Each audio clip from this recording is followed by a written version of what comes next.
Hi guys, welcome back to అమ్మ చేతి అమృతాలు. ఈరోజు రెసిపీ ఏంటంటే బిస్కెట్స్. చాలా ఈజీగా ప్రిపేర్ చేసుకోవచ్చు. కావాల్సిన ఇంగ్రీడియంట్స్: ఉప్పు, కారం, పసుపు, ధనియాల పొడి, వాము, జీలకర్ర, బియ్యం పిండి, కొత్తిమీర, కరివేపాకు.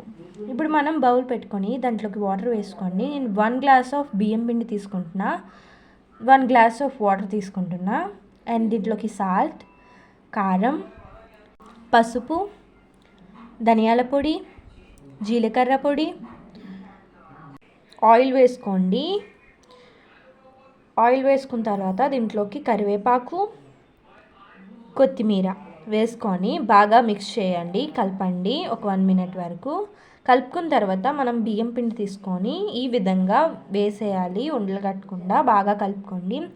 ఈ విధంగా కలుపుకొని పక్కకు తీసుకోండి. పక్కకు తీసుకున్న తర్వాత కొంచెం కొంచెంగా వాటర్ వేస్తూ కలుపుకోండి. ఇలా కలుపుకొని పక్కన ఉంచండి ఒక 2 మినిట్స్ వరకు. 2 మినిట్స్ తర్వాత అట్లకర్రతో పలచగా పాముకొని బిస్కెట్ షేప్లో ఈ విధంగా కట్ చేసుకొని పక్కకు తీసుకోండి.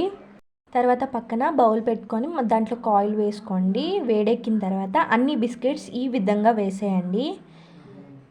ఫ్రై చేసుకోవాలి. బబుల్స్ పోయే వరకు ఫ్రై చేసుకోండి. చూసారు కదా, బబుల్స్ పోయిన తర్వాత ఈ విధంగా తీసుకొని పక్కకు తీసేసుకోవచ్చు. ఈ విధంగా అన్నీ ఫ్రై చేసుకోవాలి. దాని తర్వాత మన టేస్టీ బిస్కెట్స్ అనేవి రెడీ అయిపోతుంది. చూసారు కదా, చాలా ఈజీగా ప్రిపేర్ చేసుకోవచ్చు. ఈ వీడియో మీకు ఎలా అనిపించిందో కామెంట్ బాక్స్లో కామెంట్ చేయండి. ఫర్ మోర్ వీడియోస్కి subscribe to our channel. Thank you.